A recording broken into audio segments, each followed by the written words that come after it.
오늘 성역 공부 주제는 새하늘과 새 땅 그리고 새 예루살렘에 대해서예요. 예, 우리가 이제 그 하나님의 창조에 관한 구절 다들 잘 아시죠? 창세기 1장 1절 태초에 하나님께서 하늘과 땅을 창조하셨느니라. 뭐 이건 뭐 누구나가 다 암송을 하는 그런 말씀이죠. 자, 그랬을 때 이제 그 태초에 하나님께서 하늘과 땅을 창조하셨다고 그랬죠. 그래서 여기서도 하늘과 땅이 나와요. 그리고 하나님께서 모든 그 우주 만물에 대한 세계를 이 하늘과 땅이라는 개념으로 창조를 하신 거죠. 그래서 그것에 대한 하나의 대표 명사가 하늘과 땅이에요. 그 안에 굉장히 세부적인 여러 가지 영역들이 나오겠지만 어쨌든 하늘과 땅으로 나누셨고 그것을 창조하셨다는 얘기죠. 그래서 여기서 말하는 창세기 1장 1절에서 얘기하는 하늘과 땅은 하나님께서 어떠한 그 목적을 위해서 두신 그 창조 세계의 모든 것을 포함하고 있는 개념이죠. 그렇죠? 예. 그래서 여기에서 the heaven and the earth 하늘과 땅이 등장한다. 예. 이것은 총체적인 총괄적인 의미에서의 하늘과 땅을 말한다는 말이죠.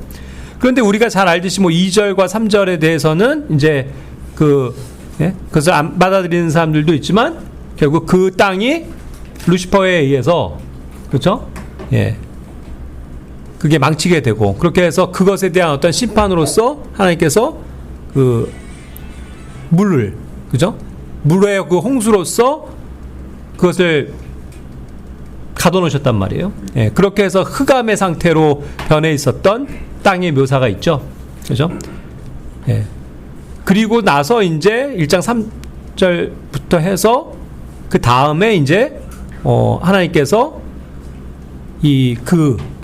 원래 있었던 세상으로부터 다시 세상을 창조하시는 그러한 작업이 나오는 거잖아요. 그래서 이제 우리는 그것을 이제 재창조라고 이야기를 하는데 어쨌든 그러한 영역에서 어쨌든 여기에서는 하늘과 땅은 모든 것을 포괄하는 개념이라는 거예요.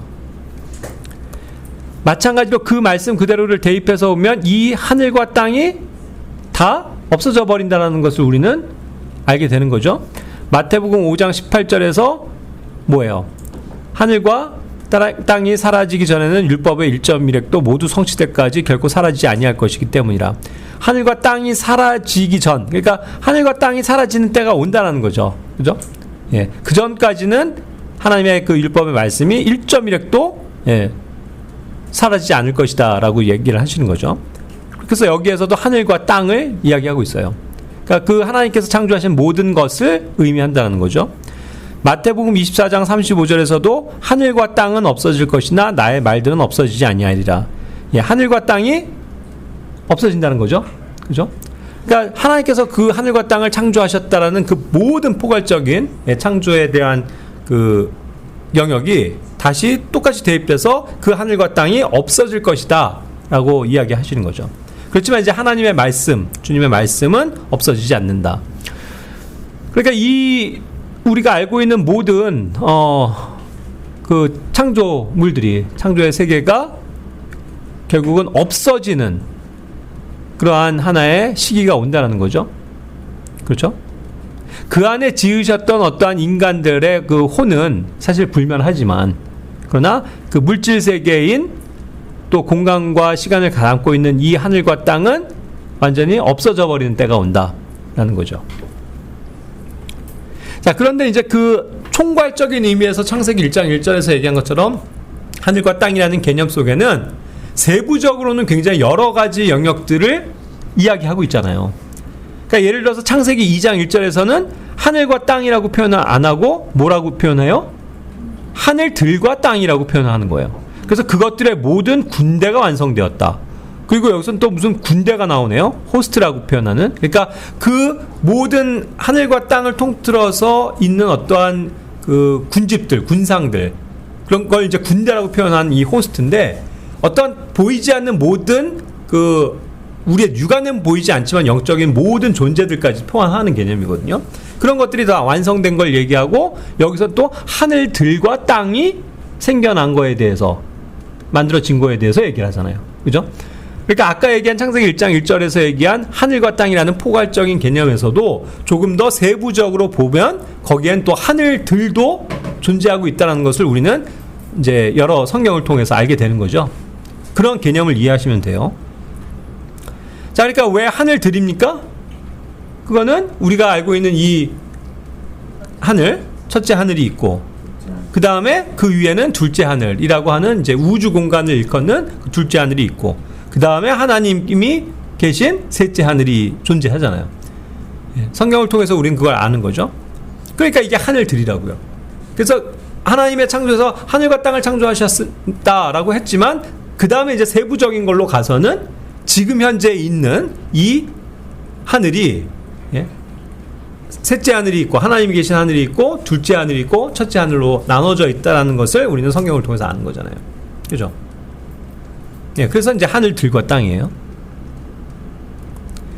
자, 그러니까 방금 이 말씀의 기인에서도 시편 115편 16절에서 보면 하늘이 곧 하늘들이라고 표현하는 게 맞는 말이에요. 그죠? The heaven 해놓고 하늘 곧 뭐라고요? 하늘들은 주의 것이라 그랬죠. 하늘이라고 하는 총괄적으로 부르는 이 단어 속에는 사실 여러 형태의 heavens, 그죠? 하늘들이 존재하기 때문에 이와 같은 표현이 가능한 거죠. 그리고 이제 땅은 그분께서 사람들의 자녀들에게 주셨다 한 것을 보면 결국 이 땅이라는 영역은 뭐예요?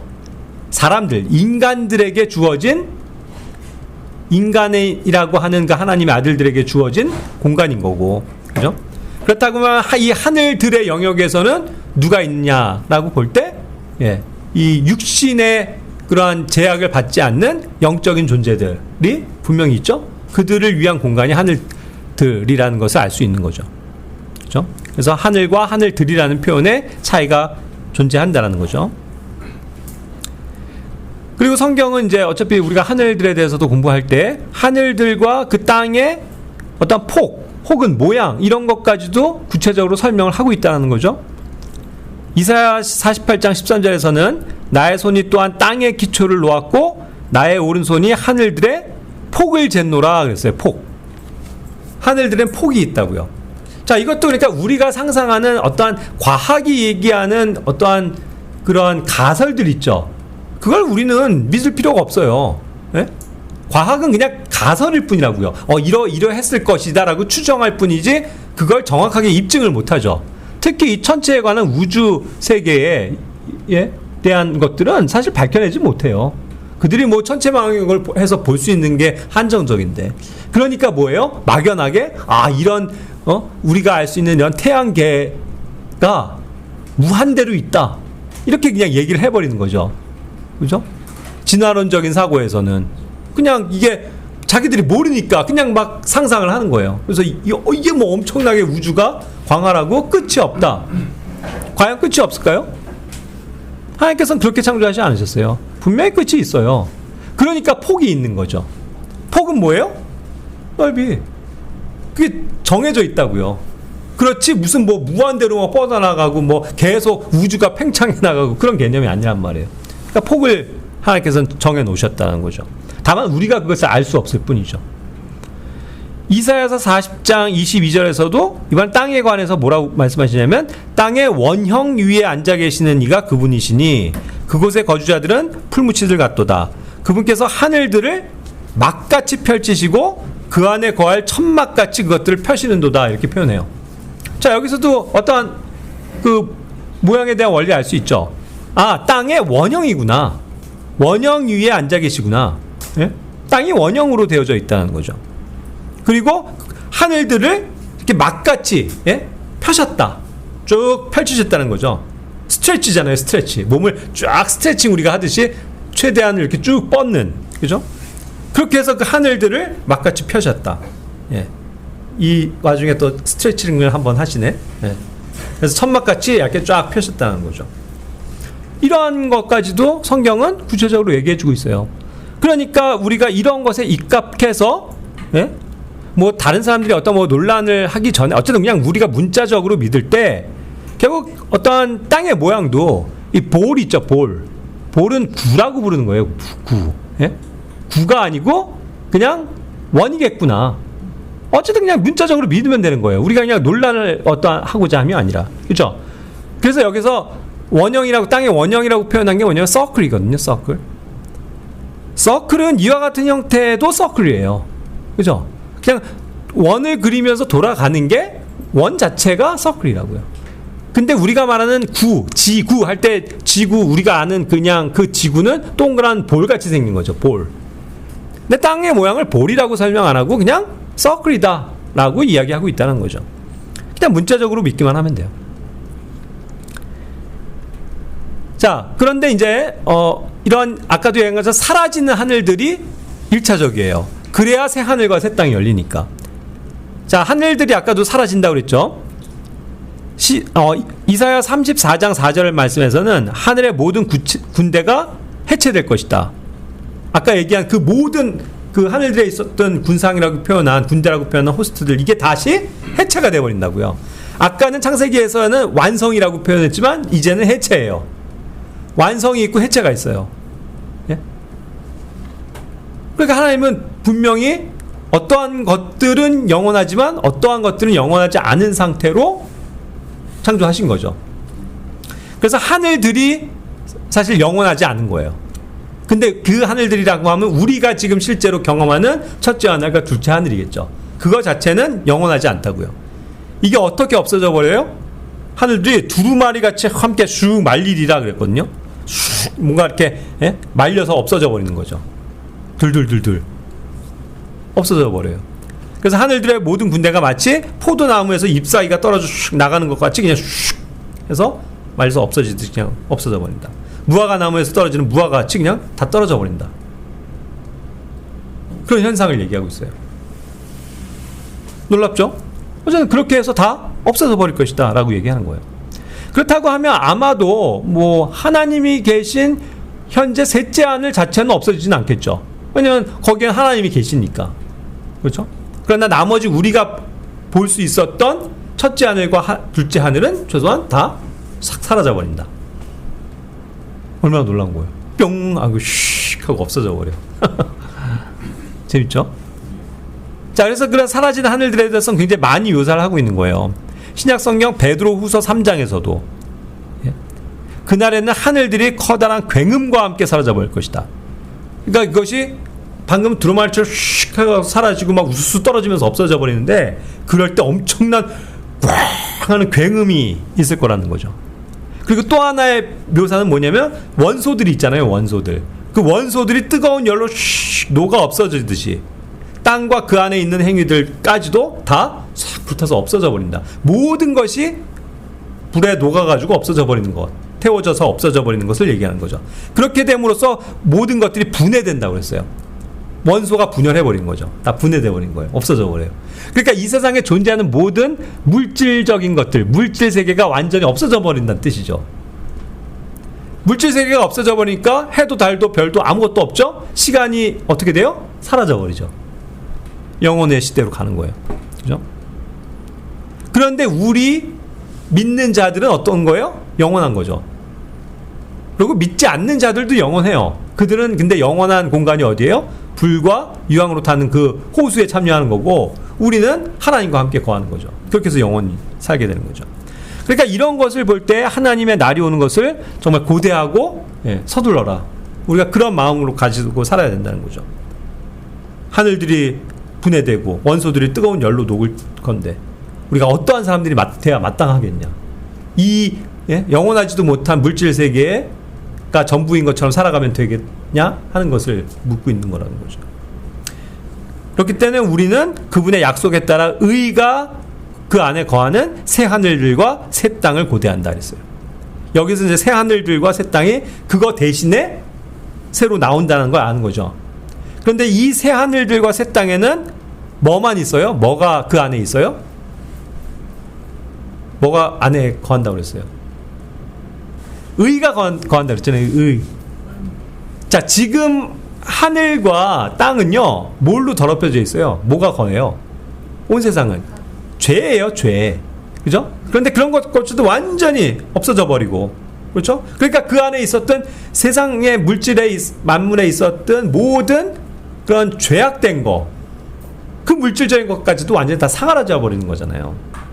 그런데 이제 그 새 하늘들과 새 땅에는 하나님의 의, 영원한 의만 거한다. 죄가 전혀 존재하지 않는다는 뜻이죠. 그런 새 하늘들과 새 땅이 온다는 거예요. 놀라운 거죠. 자, 베드로후서 3장 5절에서 7절에서 보면 또 구체적으로 뭐라고 말씀하세요? 하나님의 말씀에 의해서 예로부터 하늘들이 있었다. 예? 예로부터 하늘들이 있었던 거예요. 그리고 땅이 중요한 건 뭐예요? 물 밖에 서 있었다가 물 안에 있었다. 자, 땅이 원래는 물 밖에 있었다고요. 그런데 그게 물 안에 잠겨버렸다는 얘기죠. 예? 그게 언제적 얘기예요? 그래서 그때 있던 세상은 물이 넘쳐 흐르게 되어 물에 의해서 멸망했다. 이게 언제적 얘기예요? 이게 근데 노아라고들 알고 있는데 노아의 시대의 얘기가 아니죠. 그렇죠?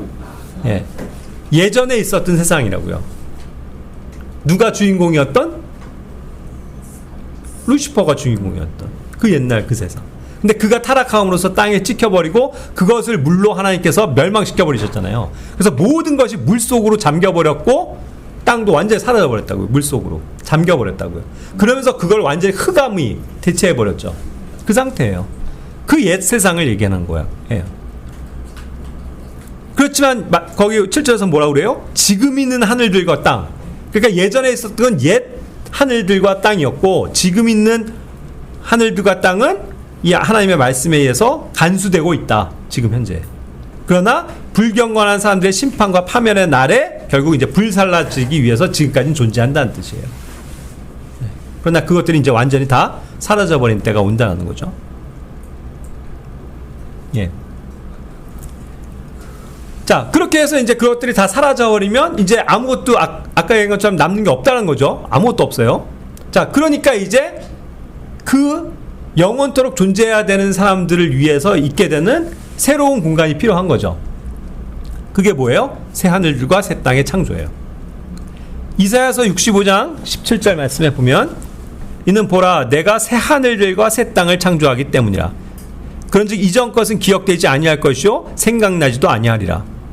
자, 여기서 그냥 구체적으로 새 하늘들이 있고 새 땅이 있다는 것을 얘기하시는 거죠. 그거를 하나님께서 창조하시겠다고 약속하시는 거예요. 그러면서 이전 것은 기억되지 않는다. 보세요. 이 놀라운 게 아까 있었던 그런 모든 물질적인 것들은 다 사라져 버리는 거잖아요. 그러니까 그러한 개념 자체가요. 모든 개념도 없어져 버려요. 모든 것이 없어져 버리는데 뭐. 그러니까 완전히 기억될 수가 없는 거죠. 그렇죠? 완전히 새롭게 포맷이 돼 버리는 거예요. 그러니까 우리가 그 안에 살면서 아 옛날이 좋았지 이럴 필요도 그런 것도 없죠. 기억되는 게 없으니까 생각나지도 않으니까 완전히 이건 새로운 포맷이 되어져 있는 새 하늘들과 새 땅이니까. 그죠? 놀라운 거죠? 그렇게 바뀐단 말이에요. 새롭게 창조된다. 이사야서 66장 22절에서는 내가 만들 그래서 새 하늘들과 새 땅이 내 앞에 남아있을 것 같이 너희의 씨와 너희의 이름이 그렇게 남아있을 것이기 때문이라.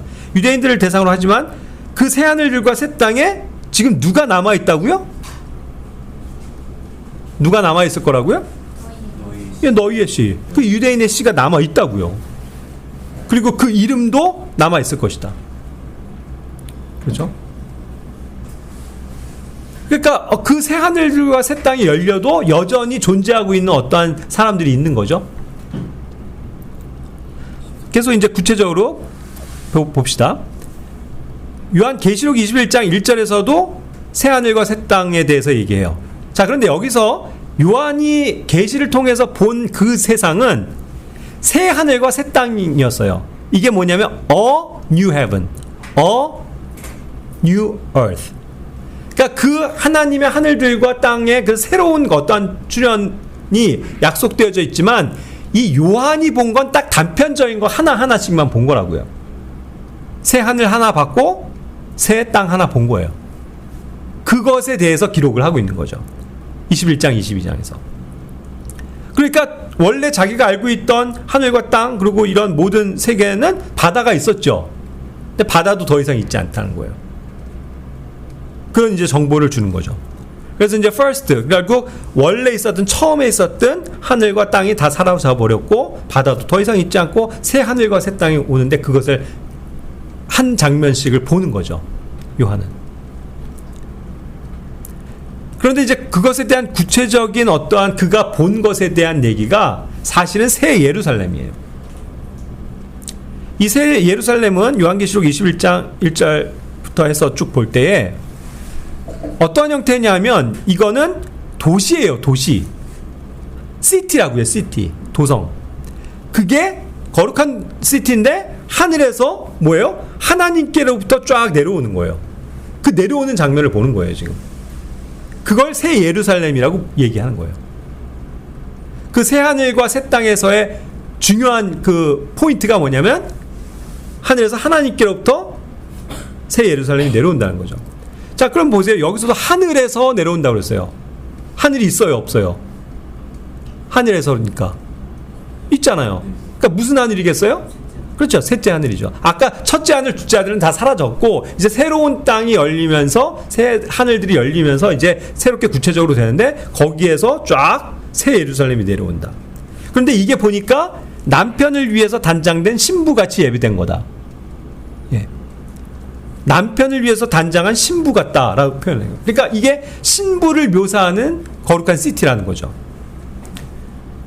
그래서 하늘에서 커다란 목사가 이제 나오는데 보라 하나님의 성막이 하나님의 성막이에요. 하나님이 예전에 거하시던 실제 임재하셨던 그 곳 그것이 이제 사람들과 함께 있으니 다시 이제 하나님께서 사람들과 완전히 끝까지 처음부터 끝까지 계시는 그러한 시대가 오는구나를 알 수 있는 거죠. 그래서 그분께서 그들과 함께 거하실 것이요 사람들과 함께 거하신다는 거예요. 어떠한 사람들과. 그래서 그들이 그분의 백성이 될 것이고 하나님께서는 친히 그들과 함께 계시며 그들의 하나님이 되실 것이다. 잠깐 1년에 한 번 정도 내려오셔서 하나님의 영광을 볼 수 있었던 그런 구약의 성막이 아니고 하나님의 성막 자체가 진짜 오시고 하나님이 거기에 거하시면서 영원토록 어떠한 사람들의 과 함께 친히 거하시는 그 장면을 묘사하고 있는 거거든요. 그렇기 때문에 이제는 그 새 예루살렘에서의 새로운 환경은 눈물이 없는 거예요. 그죠? 그러니까 눈물이라는 슬픔이라는 감정 자체가 없는 거죠. 사망도 없어요. 더 이상은 슬픔도 없고 부르짖는 것도 없단 말이에요. 아픔도 없다고 그랬어요. 왜냐하면 이전 것들은 다 사라져버렸기 때문에 완전히 새로운 상태로 완전한 상태로 아까 얘기한 것처럼 하나님의 의가 완전히 거하는 그러한 새 하늘과 새 땅. 그런데 거기에 이제 지금 새 예루살렘이 오는 것을 묘사하고 있단 말이죠. 이 새 예루살렘은 계시록 3장 12절에서도 교회의 시대에 대해서 교회에게 주는 편지에서도 언급이 됐었던 거예요. 나는 이기는 자를 나의 하나님의 성전 안에서 기둥으로 만들겠으며 그러면 그는 다시는 나가지 아니하리라. 그리고 내가 나의 하나님의 이름과 나의 하나님께로부터 나와서 하늘에서 내려오는 나의 하나님의 도시 그죠? 곧 뭐예요? 새 예루살렘의 이름을 그의 위에 기록하겠노라. 그리고 내가 그의 위에 나의 새 이름을 기록하겠노라 하면서 먼저 새 예루살렘을 언급했죠. 그런데 이 새 예루살렘은 결국 그들의 이름이 기록되어 있다는 거죠. 성전 안에 그들의 이름이 기록되어 있다. 그죠? 그러니까 이제 그렇게 이름은 기록되어 있고 실제로 사는 사람들의 이야기는 구체적으로는 아니에요. 현재로서는. 자, 그래서 이제 계속 보면 새 예루살렘에 대해서 이제 요한계시록 21장 10절부터 15절에서 얘기할 때 좀 더 자세한 묘사들을 하는 거죠. 쭉 읽어보시면 읽는 그대로 문자적으로 받아들이면 돼요. 자, 그랬을 때 위대한 도성 거룩한 예루살렘을 나에게 보여줬다. 하나님께로부터 하늘에서 내려오고 있었다. 그 장면이었고 그 다음에 거기에는 뭐가 있어요? 하나님의 영광이 있다. 하나님의 영광이 찬란한 거죠. 그리고 그 도시를 그녀라고 표현하는 거예요. 예? 왜냐하면 그녀 아까 뭐라고 그래요? 그 도시가 뭐와 같다고요? 단장한 신부 같다고 그랬죠. 결국 여성으로 묘사가 되는 거예요. 신부로 묘사가 되기 때문에 그래요. 그리고 이건 실질적으로 신부가 맞아요. 예. 어린 양의 신부이기 때문에 어린 양이 미리 얘기하자면 어린 양의 신부 이게 누구예요? 그게 교회죠. 교회에 대한 묘사예요. 그러니까 새 예루살렘 자체가 교회로서 등장을 하는 거란 말이에요. 그렇게 해서 그녀의 빛은 지극히 보배로운 보석과 같다 표현했고요. 거기엔 거대하고 높은 성벽이 있고요. 12 대문들이 있다고 했고요. 12 천사들이 또 있어요. 그리고 그것들 위에 이름들이 기록되어 있는데 이게 아까 얘기한 이름들이 기록된 게 뭐예요? 이스라엘 자녀들 그 12지파에게 주신 이름들이 다 기록이 돼 있다는 얘기죠. 그래서 그걸 기억해 주겠다. 그 영원한 새 예루살렘에서도 그 이스라엘 땅에 있는 그 백성들을 기억할 것에 대해서 얘기하시는 거죠. 그래서 동쪽에 대문들 셋, 북쪽, 남쪽, 서쪽에 다 3개씩이에요. 그리고 성벽에는 12기초들이 있다고 그랬죠. 그래서 12기초가 뭐예요? 그것들 안에 어린 양의 12사도들의 이름이 있더라. 그죠? 결국 누구예요? 베드로 이하 그 12사도를 얘기하는 거죠. 실제로 그들이 그것의 기초를 이루고 있어요. 예. 결국 교회의 시작이 이와 같이 시작이 되는 거잖아요. 그리고 이제 그것을 성벽을 측량하는 어떠한 내용까지도 나와요.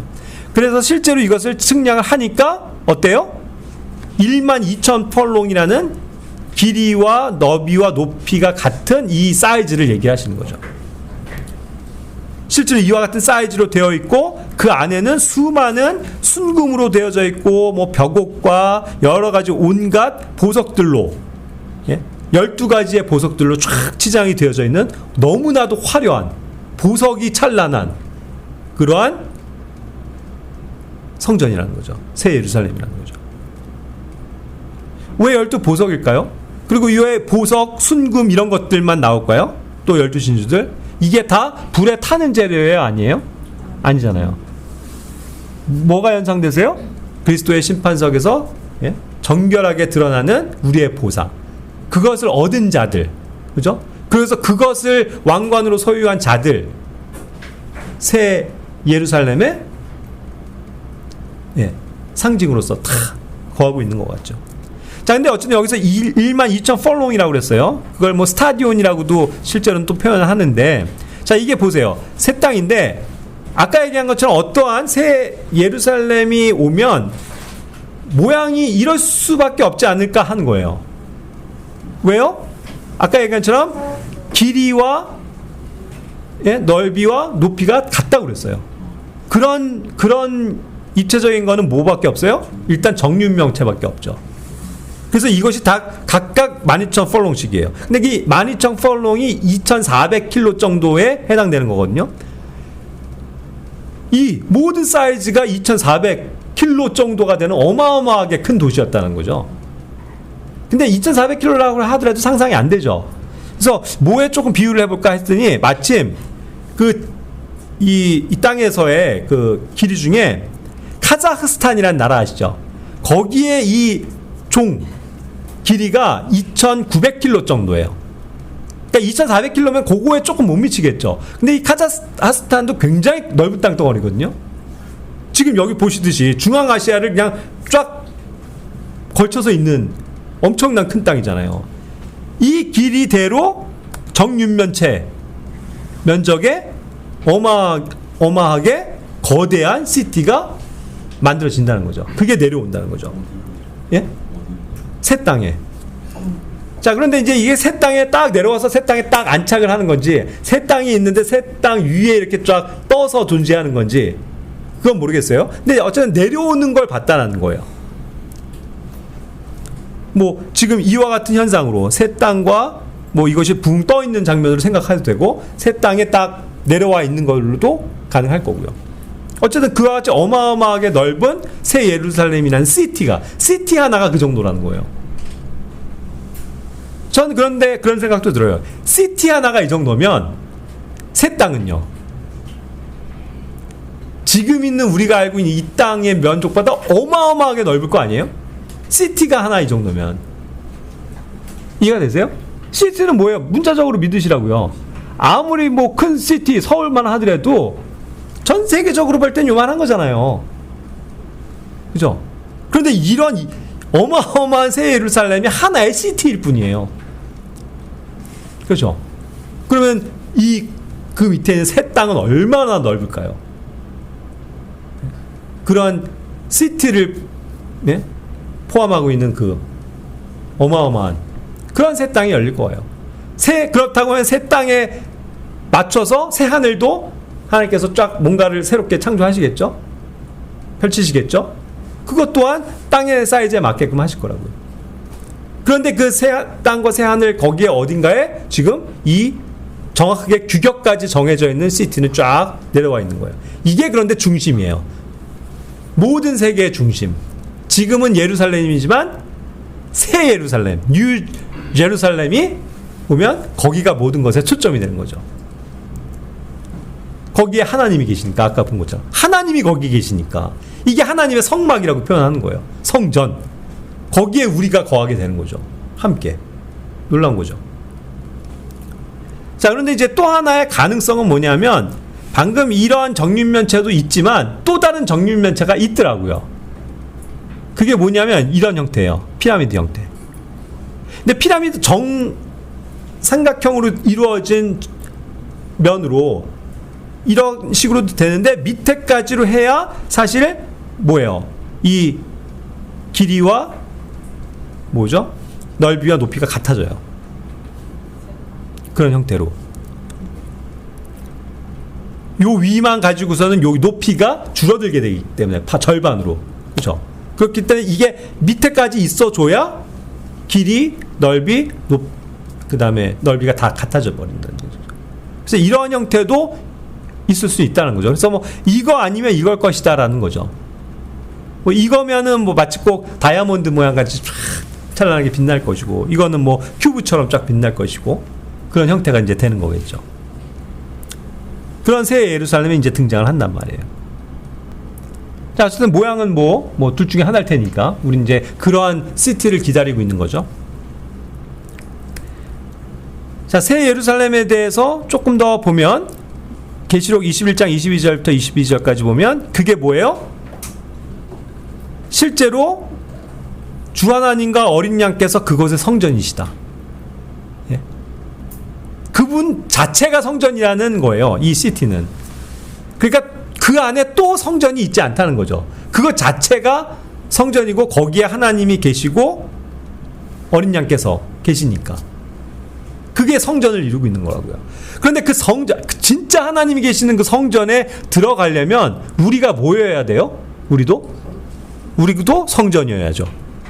그래야 그분과 있을 수 있는 거죠. 그러니까 고린도전서 3장과 6장에서 우리를 성전이라고 얘기하시는 거예요.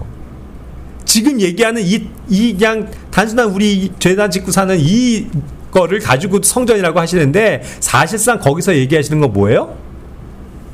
영원한 그 새 예루살렘에서 하나님과 예수 그리스도와 우리가 하나가 된 성전을 이루고 있다는 거죠. 그걸 얘기해 주는 거예요. 얼마나 놀라워요. 그리고 그 시티 안에는 해가 필요하지 않아요. 달도 필요하지 않아요. 왜요? 하나님의 영광이 밝히고 있으니까. 또 어린 양께서 그곳에 비치시니까. 빛밖에 없다는 거죠. 어둠이 있을 수 있어요? 없어요. 항상 빛이에요. 왜요? 하나님은 빛이시니까. 그런 시대가 오는 거죠. 그래서 구원받은 자들의 민족들이 그곳에 빛 가운데 걸어가리라. 또 땅의 왕들은 그들의 영광과 존귀를 그곳으로 가져오느니라. 자, 그런데 이것은요, 사실 구원받은 자들이라 하니까 무조건 우리 교회로 생각할 수 있지만, 많은 어떤 이런 성경을 무차적으로 믿고 해석하시는 그런 분들의 내용들을 보면, 구원받은 민족 자들은 실제로 유대인이 아니고서도 실제로 구원받은 구약에서부터 양심 시대로부터 많은 존재들이 있어요. 그러한 존재들이 사실 새 하늘에 거하게 될 것이라는 거죠. 그리고 새 땅에 거하는 자들은 아까도 약속한 것처럼 무조건 아브라함의 자손이에요. 아브라함의 자손을 영원을 그 땅을 주겠다고 약속하셨기 때문에 땅에 거하는 민족은 언제나 이스라엘이에요. 그게 결국은 여기 땅의 왕들까지도 포함되는 거죠. 그러니까 그 새 하늘과 새 땅과 새 예루살렘에는 세 개의 큰 그룹으로서의 존재들이 있는데, 하늘에 사는 구원받은 자들이 있고 하늘의 영역에 속한 자들이 있고요. 그러니까 아마도 그 세계에서의 하늘은 지금 보는 이런 막 척박한 우리가 알고 있는 화성 뭐 이런 게 아니고요. 어마어마하게 많은 그렇게 별들도 있을 수는 있겠지만, 어떻게 전개가 될지 모르지만 그 하늘 자체에 살게 되는 영원한 존재들이 있을 거라고요. 그리고 새 땅에는 이 유대인들 그 후손들로 엄청나게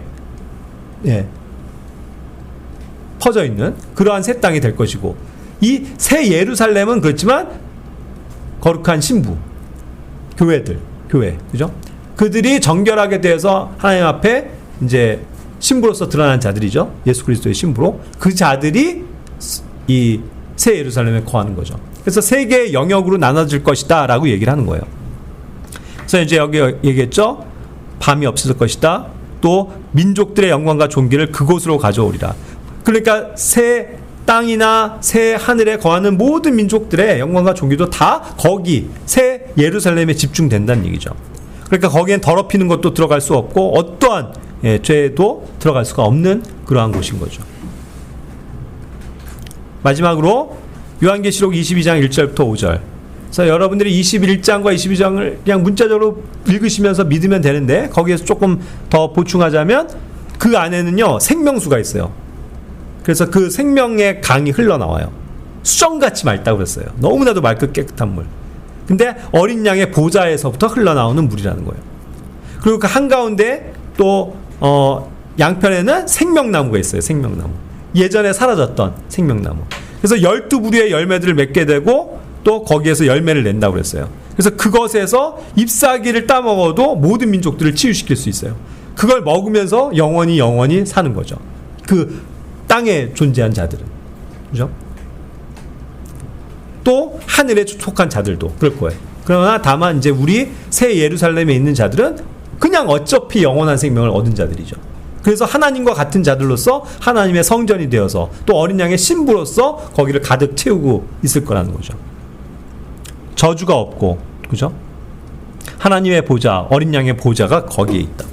그리고 그분의 종들이 여전히 있죠. 그렇다고 하면 뭐 애초에 뭐 천사들도 있었고 여러 가지 하나님을 섬기고자 창조된 존재들은 여전히 있을 거란 얘기겠죠. 그죠? 그래서 하나님의 얼굴을 항상 뵙고 사는 그러한 존재들인 거죠. 밤도 전혀 없고 불빛도 필요 없고 그런 가운데서 영원 무궁토록 통치하게 될 그 새 예루살렘에 대해서 묘사하는 거죠. 그러니까 우리는 이제 이 영원 세계에서 통치자예요. 그래서 어쩌면 그렇게 얘기하시는 분도 있어요. 이 천년왕국의 통치는요, 실질적으로 이 땅에서 이루어지는 왕국이기 때문에 이스라엘 민족에게 약속하신 통치예요. 그 보상이 맞다고요. 그렇다고 하면은 그 기간 동안은 뭐 어쨌든 이 우리 신약 교회가 같이 통치하는 게 아니고 우리는 어차피 여기서 묘사한 것처럼 새 예루살렘에서 그 영원 시대에서 통치할 존재들이기 때문에 영원부터 이제 통치하게 될 자들은 뭐 우리가 아닌가 뭐 그렇게 또 그걸 이원화해서 생각하시는 분들도 있더라고요. 근데 뭐 어차피 천년왕국 자체가 영원의 출발이니까 그때부터 뭐 우린 통치할 것이다라는 것으로 믿는 것도 타당한 거고요. 어쨌든 이제 새 예루살렘은 그렇다. 놀랍잖아요. 어쨌든 우리가 이제 조만간에 이 알고 있는 모든 우주 만물이 완전히 다 싹 없어져 버릴 거고 천년왕국 끝이에요. 그건 천년왕국 끝나고 그래서 이제 영원 세계로 돌입하는 그 과정에 거기에 우리는 어린 양의 신부로서 단장되어서 새 예루살렘으로서 내려온다. 그래서 하나님과 어린 양과 함께 거한다. 당연히 여기 묘사는 안 돼 있지만 성령님도 계시겠죠. 그 완전한 신, 그 삼위일체 하나님과 우리가 함께 결합이 돼서 존재하는 곳. 그게 새 예루살렘이에요. 근데 지금 그런 모양도 그렇게 되어져 있다는 걸 얘기하는 거죠. 그러니까 실제로 우리가 하나님이 계신 또 성전이 된다는 게 구체적이잖아요. 성전 자체가 하나님이시고 어린 양이시고 우리 신약 교회라는 거. 그러니까 이 은혜의 시대, 교회 시대는 너무나도 놀라운 특권이에요. 우리가 그 안에 영원한 생명으로 그냥 약속받아서 간다는 게. 그렇지 않습니까?